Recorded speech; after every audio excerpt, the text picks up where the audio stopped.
Bismillahirrahmanirrahim. Assalamualaikum warahmatullahi wabarakatuh. Waalaikumsalam Waalaikumsalam. warahmatullahi wabarakatuh. Selamat datang di podcastmu Pemuda Muhammadiyah Batur. Kali ini kita kedatangan tamu yang sangat spesial. Beliau adalah Ustadz Dr. Hakimuddin Salim, LCMA. Selamat datang Ustadz di Batur. Ustadz Hakimuddin Salim adalah alumni Madinah ya. Alumni Madinah, kemudian saat ini berada di Majelis Tabligh Pimpinan Pusat Muhammadiyah. Mungkin bisa diceritakan Ustadz perjalanan antum dalam menekuni bidang dakwah hingga saat ini bisa berada di Majelis Tabligh PP Muhammadiyah.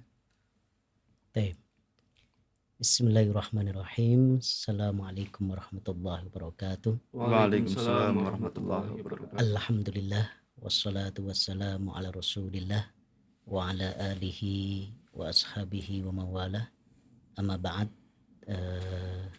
mas-mas sekalian, ini cowok-cowok perkasa, Masya Allah.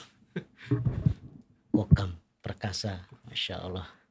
Alhamdulillah berbahagia sekali bisa silaturahmi, dakwah di Batur yang sangat sejuk dan dingin sih, tetapi terasa hangat dengan sambutan-sambutan para pemuda yang luar biasa seperti panjenengan berdua ini. Perjalanan kita ya dalam dakwah, alhamdulillah kita sudah sejak kecil sebenarnya belajar langsung dari bapak dan kakek. Bapak dan kakek. Ya, jadi bapak saya itu PNS, guru MTS negeri, tetapi juga guru Muhammadiyah dan mubalik Muhammadiyah Di mana Tab? di Jogja. Jogja. Ya. Kemudian kakek, kalau kakek kiai kampung, ya kiai dari desa ke desa, ngisi pengajian, kadang jalan kaki, kadang naik sepeda. Dan saya sejak kecil ikut itu kakek. Jadi menyaksikan betul perjuangan dakwah beliau. Itu yang sangat menginspirasi kita. Kemudian saya TK Aba, Aisyah Bustanul Atfal, kemudian SD negeri paginya, sorenya di Madrasah Diniyah Muhammadiyah di Jatinom, Klaten. Setelah itu lanjut studi di Pondok Pesantren Islam Al-Mu'min di Sukoharjo. Kemudian di sana 3 tahun saja lanjut nyantri di Ma'had Tahfidzul Quran Ishkarimah.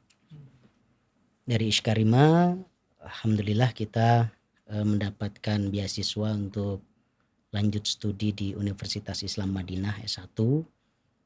Kemudian alhamdulillah bisa lulus tes beasiswa untuk S2 dan S3. Nah, mulai kembali aktif bermuhammadiyah itu di Madinah. Malah di Madinah. Di Madinah ya, karena kita kan TK, SD memang di rumah ya. Habis itu masuk pesantren. Sedangkan pesantren yang kita di dalamnya bukan amal usaha gitu. Jadi secara pemikiran, secara manhaj, secara ideologi sama gitu. Tapi secara struktural tidak terkoordinasi di bawah persyarikatan. Ya Muhammadiyah kultural. Nah kemudian di Madinah itu dengan teman-teman kita menginisiasikan pimpinan cabang istimewa Muhammadiyah Arab Saudi. Itu berarti sebelumnya memang belum ada PCIM? Belum ada.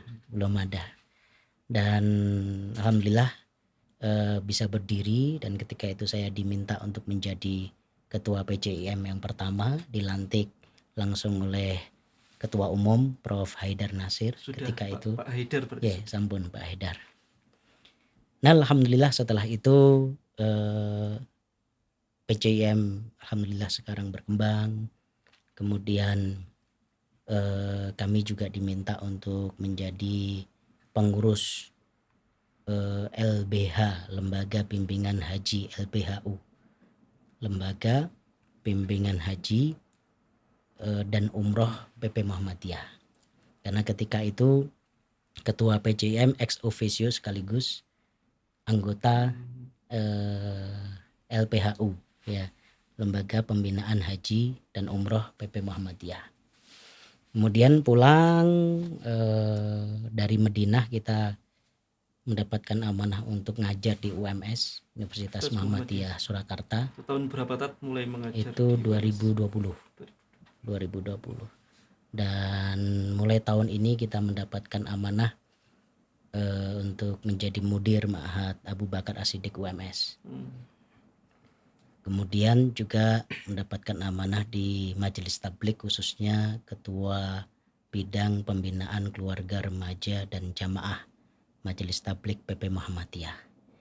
Nah, ini kita juga mendapatkan amanah lagi sebagai pengurus Lembaga Pengembangan Pesantren Muhammadiyah. LP2M. Ya, LP2M PDM Klaten. PDM Klaten.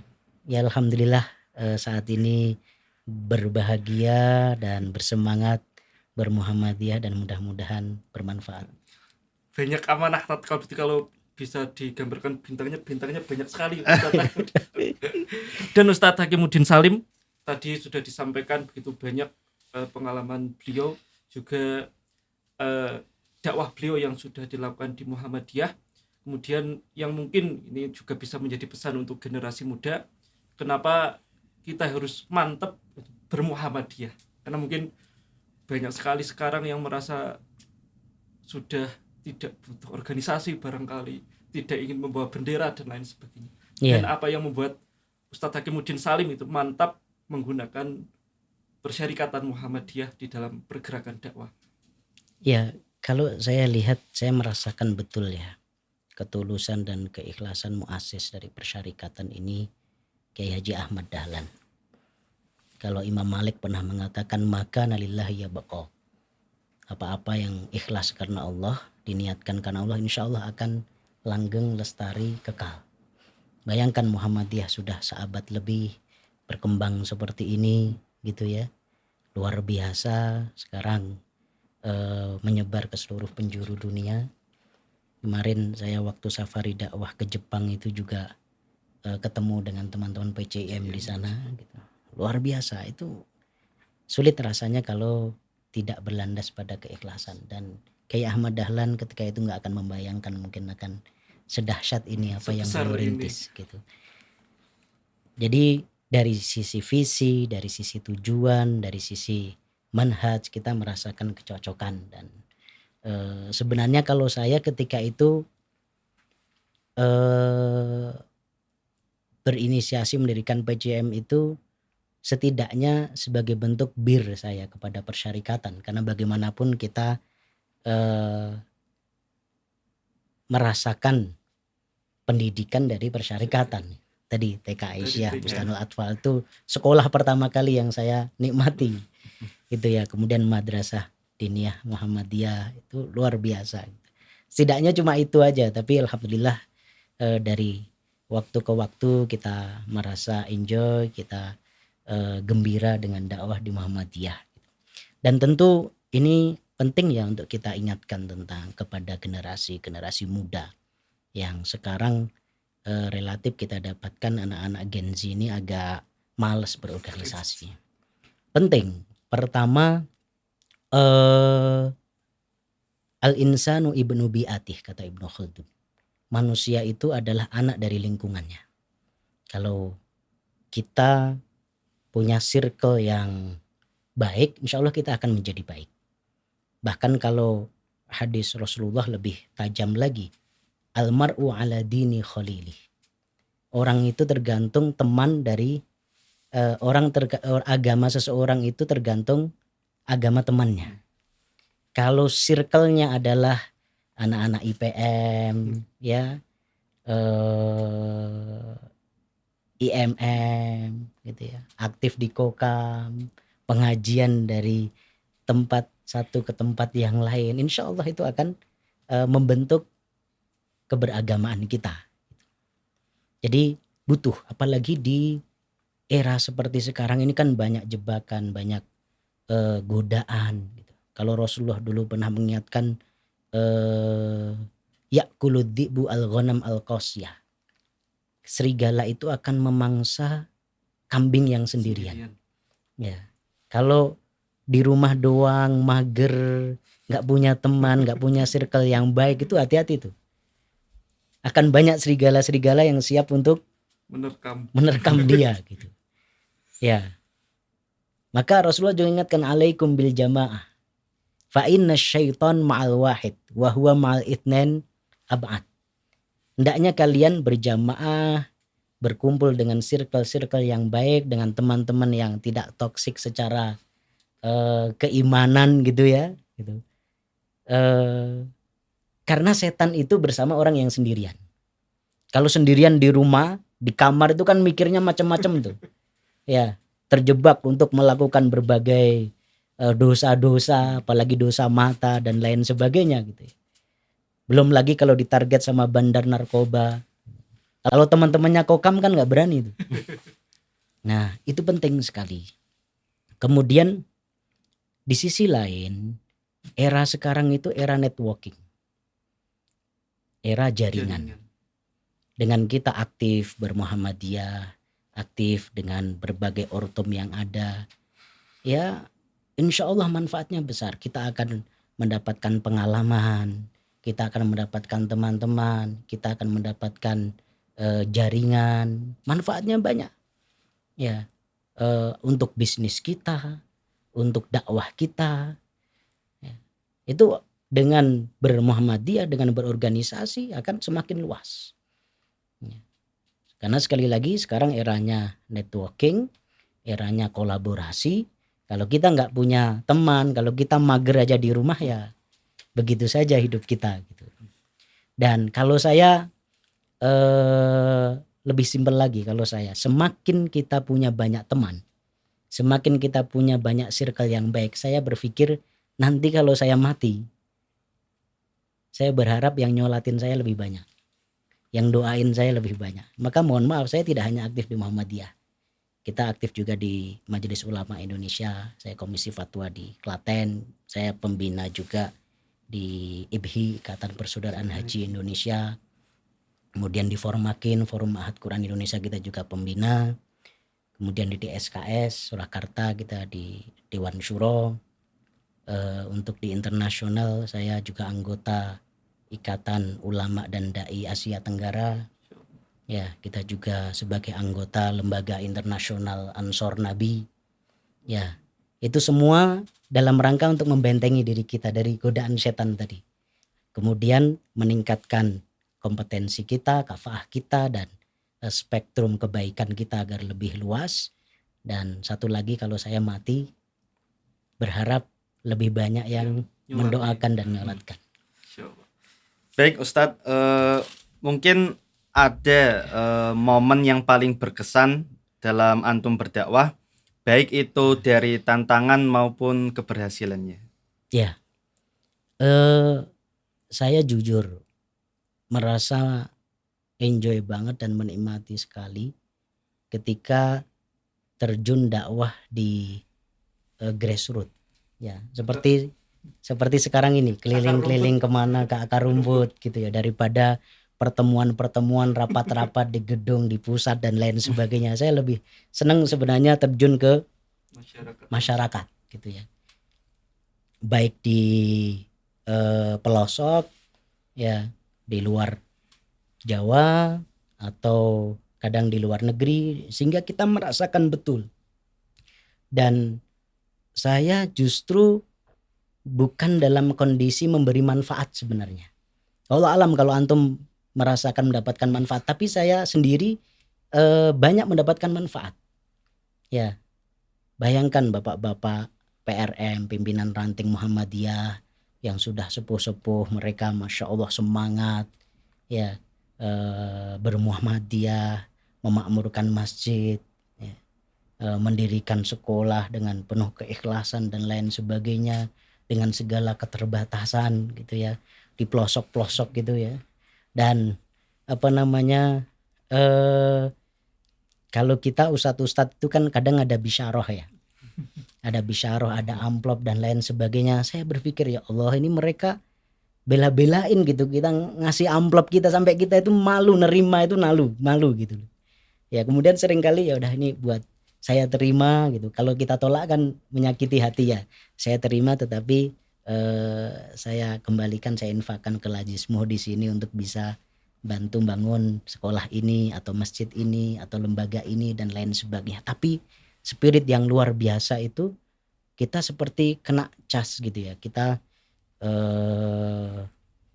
bertambah energi kita ketika terjun ke bawah-bawah itu melihat orang yang mereka gak tampil di panggung, gak masuk suara Muhammadiyah ya, tapi Masya Allah keikhlasannya untuk berdakwah itu luar biasa. Jadi pesan saya para pimpinan di pusat sering-seringlah turun ke bawah. Ya, dakwah yang hakiki itu di situ, Masya Allah. Luar biasa. Ini termasuk Ustadz Hakimuddin Salim juga pertama kali ke Batur. Iya, ini juga saya di Batur ini merasa berhutang. Mungkin sudah 3 kali 4 kali gagal. Sudah 2 tahun yang lalu kalau nggak salah. Pertama dihubungi itu. Betul, iya. Sudah sempat ternyata ada agenda yang lebih mendesak, ada umroh atau kemana, pernah juga keluarga pas sakit dan lain sebagainya. Alhamdulillah sekarang Allah takdirkan bisa ke Batur dan dahsyat banget ini Batur. Sebelumnya mungkin sebelum ke Batur sudah pernah dengar Batur Tat, atau kesan Ustadz terhadap Batur lah setelah mengisi di Batur dan juga sekitarnya ini. Ya sebenarnya kalau dengar sudah lama ya, karena kita dulu di pesantren banyak teman-teman saya satu angkatan itu dari Batur, ustadz-ustadz kita juga dari Batur. Saya dulu waktu di pesantren juga ada ustadz saya yang nikah dapat orang Batur dan kita mewakili santri datang ke sini gitu ya. Jadi kebayang lah, tapi waktu itu kan belum belum ihatoh semuanya, belum mengetahui, mengamati semuanya. Tapi begitu datang ke sini Masya Allah, dan saya tertariknya dan membuat kita bersemangat ini digerakkan oleh anak-anak muda yang di daerah-daerah yang lain kita sedang krisis keterlibatan anak-anak muda, generasi milenial apalagi Gen Z dalam agenda-agenda dakwah.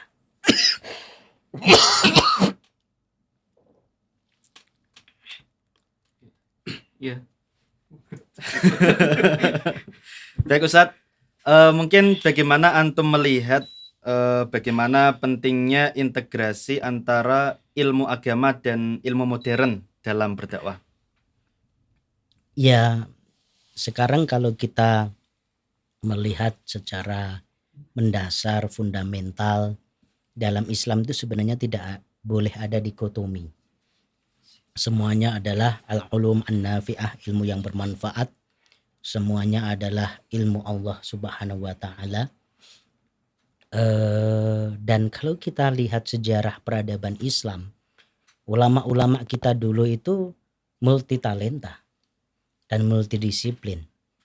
Seperti Ibnu Qayyim al-Jauziyah, beliau begitu fasih ketika membahas tentang akidah, begitu dalam ketika membahas tentang tasawuf atau tazkiyatun nafas, dalam kitab-kitabnya dahsyat banget. Tapi juga luar biasa ketika membahas tentang fikih, membahas tentang tafsir, membahas tentang kehakiman, ya. Tetapi bersamaan itu beliau tabib, dokter. Maka punya karya Atib An-Nabawi. Dan ulama-ulama kita dulu kayak gitu. Maka seharusnya yang terjadi itu bukan dikotomi tapi integrasi antara ilmu-ilmu agama dan ilmu-ilmu umum. Bagaimana ilmu-ilmu umum itu penting untuk diislamisasi. Ya, kita bersihkan dalam kurikulum ilmu umum kita, ghazwul fikri, pemikiran-pemikiran yang bertentangan dengan akidah Islam. Kemudian kita hubungkan dengan Al-Quranul Karim, dengan hadis Rasulullah Sallallahu Alaihi Wasallam. Sebaliknya, ketika kita menjelaskan Al-Quran, ketika kita menjelaskan hadis, Ya, bagaimana kita isti'anah atau kita menggunakan ilmu-ilmu umum tersebut ya untuk memperdalam pemahaman kita akan teks-teks Al-Quran dan hadis. Jadi yang terjadi haruslah Islamisasi, dan sebenarnya para ulama sudah sejak lama menyelenggarakan berbagai konferensi dengan berbagai penamaan ya, ada Aslamatul Ma'rifah, ada At-Taujih Al-Islami lil Ulum. Itu sudah dipikirkan para ulama gitu. Cuma memang saya lihat secara konsepsi sudah bagus, secara pemikiran juga sudah fix, tetapi kurang pada implementasi aplikasi khususnya ya. Jadi jujur kita dulu di pesantren itu diajari sama guru kita, guru biologi, teori evolusi Darwinism ya, dan tanpa catatan. Padahal kan itu bahaya banget gitu, tanpa catatan gitu. Kemudian buku yang kita pakai juga buku-buku yang dipakai oleh pada umumnya gitu loh. Sekolah pada umumnya itu padahal di pesantren yang terkenal mungkin secara akidah kuat, kenceng dan lain sebagainya gitu. Nah, itu di pesantren, apalagi di luar pesantren. Sekolah umum. Iya, sekolah umum. Jadi para ustadz, para ulama dia juga harus punya wawasan keilmuan yang lain gitu. Sebaliknya para ilmuwan, para saintis, para teknokrat dia juga harus menguasai Islam, ilmu-ilmu ulum syar'i, dan kemudian nanti bisa mengintegrasikan, saling menjiwai ya, nanti insya Allah hasilnya akan lebih dahsyat. Dan itu bukan omon-omon ya, ini sudah dibuktikan ya. Sejarah kegemilangan Islam itu terjadi, sudah pernah terjadi, baik dalam Bani Umayyah, Bani Abbasiyah atau Turki Utsmani, terutama di Andalusia, di Cordoba. Itu Masya Allah saat itu, saat Barat sedang mengalami abad kegelapan, mereka menghembuskan sekulerisme, memisahkan gereja dengan pemerintahan ya. Kita luar biasa integrasinya di Cordoba, di Andalusia gitu ya. Nah ini yang seharusnya terjadi. Dari situ kemudian kita akan bisa mewujudkan namanya Ustadiyatul Alam, memimpin dunia ini, memakmurkan dunia ini, menyejahterakan dunia ini. Dan ini juga sepertinya yang dilakukan oleh Kiai Ahmad Dahlan kita Ya, ketika betul. pertama kali menyelenggarakan pendidikan, bagaimana mengintegrasikan pendidikan umum dan juga pesantren. Nah, bahkan sampai dituduh kiai kafir betul. kalau di film Sang Pencerah itu. Betul. Jadi sebenarnya secara ide sudah dahsyat banget, sudah sejak zaman Kiai Ahmad Dahlan. Sebelum merdeka. Iya. Tapi pertanyaan, mohon maaf, ini otokritik ya, bagian dari cinta kita kepada persyarikatan. Pengajaran ilmu Islam dan ilmu umum itu apakah dikotomis, sekuleristik, atau terintegrasi, atau cuma mohon maaf diajarkan al-Islam dan kemuhammadiyahan ya sebagaimana kurikulum yang ada, bersamaan dengan itu diajarkan biologi, fisika, tapi nafasnya bukan nafas Islam. Nah itu kan pertanyaan. Sebagaimana pelajaran umum biasanya. Iya, gitu. Kan seharusnya bisa begini, seharusnya ketika anak-anak kita itu belajar biologi, belajar fisika, itu membuat ma'rifatullah mereka semakin kuat. Ya, mendapatkan fakta-fakta penciptaan, fenomena-fenomena alam itu membuat mereka semakin dekat kepada Allah Subhanahu wa taala. Seharusnya dibawa ke sana gitu. Meskipun itu pelajaran umum. Ya, meskipun pelajaran umum. Gitu ya. Kemudian ketika belajar pelajaran-pelajaran diniyah, bagaimana justru membangkitkan semangat mereka untuk eksplorasi, kemudian peduli kepada lingkungan, memakmurkan bumi. Kan harusnya seperti itu. Itu yang namanya integrasi. Mungkin yang sekarang Muhammadiyah sedang dikembangkan itu tren sains. Itu bagus sepertinya sekali. menjawab itu gitu. Alhamdulillah, itu juga mudah-mudahan bisa diduplikasi di beberapa daerah yang lain. Baik Ustadz, berada di Majelis Tabligh tahun berapa pertama kali masuk? Saya baru periode muktamar ini. Oh baru. Ya. Mungkin bagaimana peran Majelis Tabligh Muhammadiyah dalam membimbing umat Islam di Indonesia? Ya, kita di Majelis Tabligh kan memang mendapatkan amanah, mendapatkan mandat dari persyarikatan untuk bisa mentablik, menyampaikan sebagai mubalik ya ideologi persyarikatan, manhaj yang sudah ditorehkan oleh para muasis, ya kemudian juga produk-produk fatwa dari majelis tarjih. Ini menjadi tugas kita, dan di majelis tabligh kita sekarang punya slogan ya, at-tabligh li karomatil insan ya. Ini ada tulisannya ya, Tab- tabligh li karomatil insan atau tabligh for human dignity ya. Bagaimana tabligh ini harus bisa memanusiakan manusia, mengembalikan manusia kepada fitrah kemanusiawiannya ya. Ini penting karena di satu sisi banyak ideologi di luar Islam yang berusaha merusak fitrah kemanusiawian ya, menjadi LGBT, menjadi ateis, menjadi hamba-hamba Allah yang tidak bersyukur. Itu kan sebenarnya menyeleweng dari fitrah kemanusiaan. Nah, kita ingin kembali memanusiakan manusia. Bersamaan dengan itu bagaimana kita melakukannya dengan menjaga dan menghormati karomatul insan.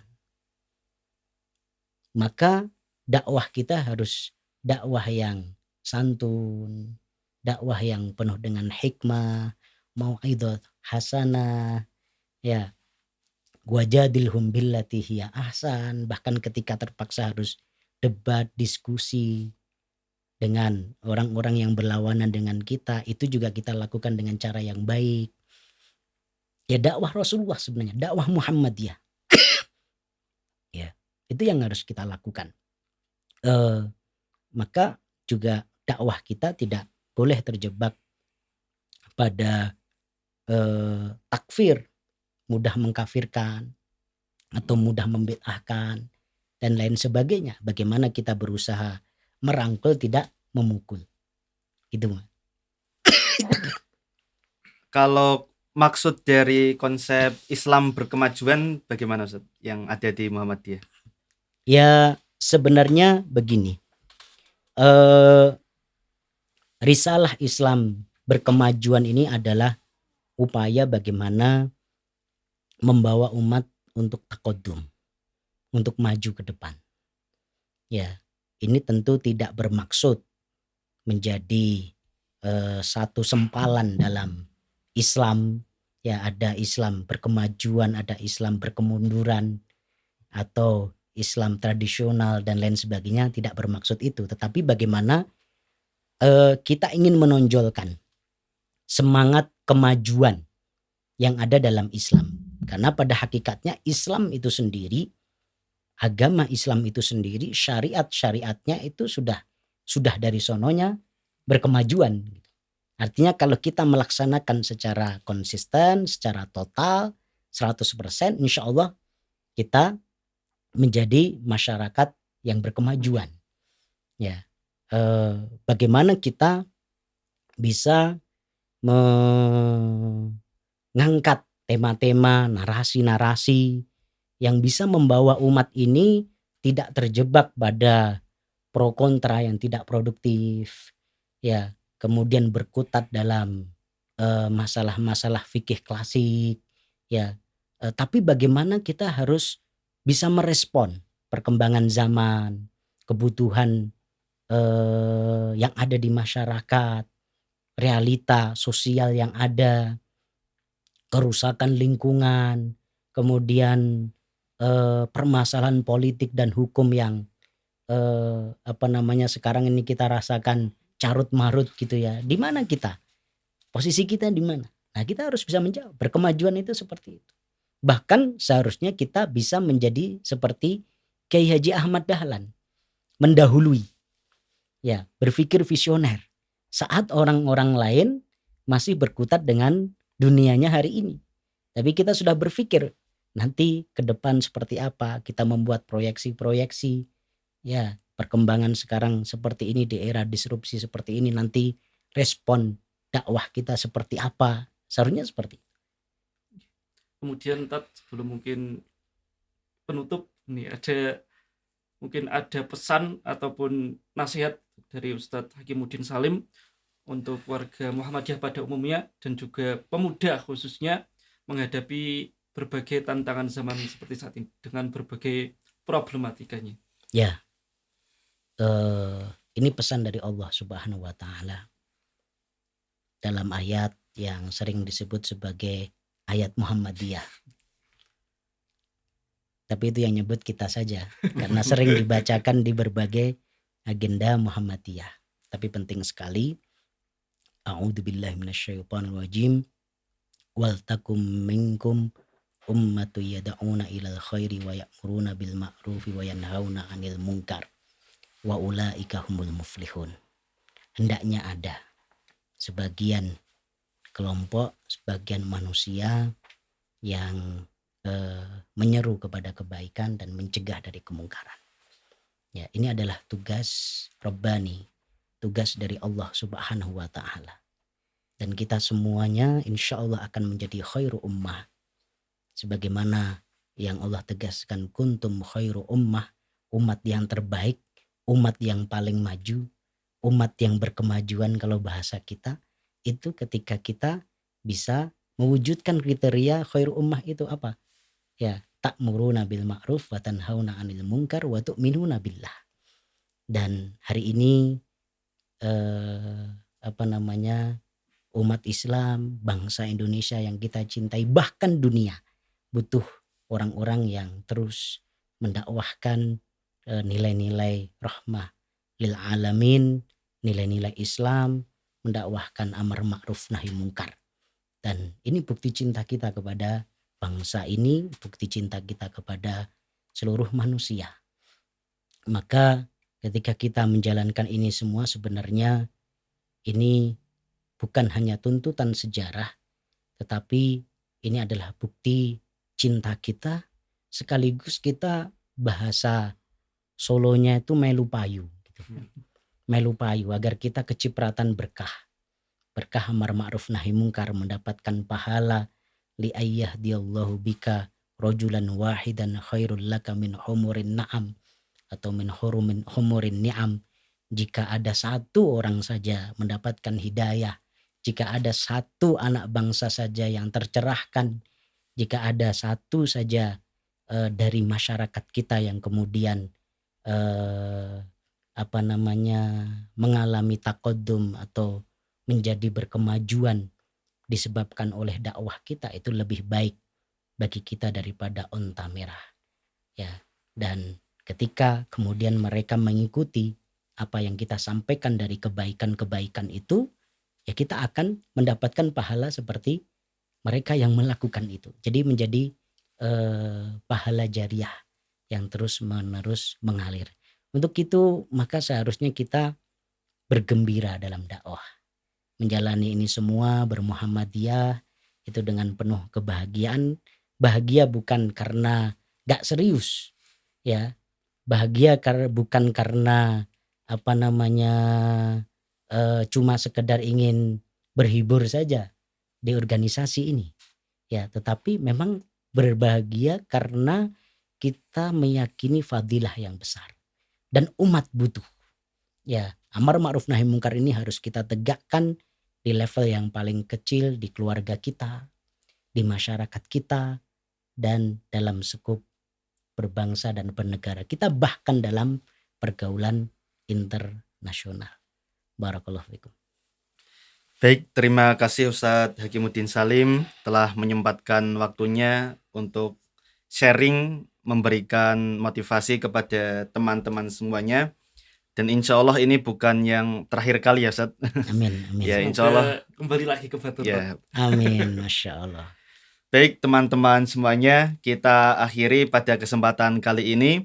Terima kasih. Wassalamualaikum warahmatullahi wabarakatuh.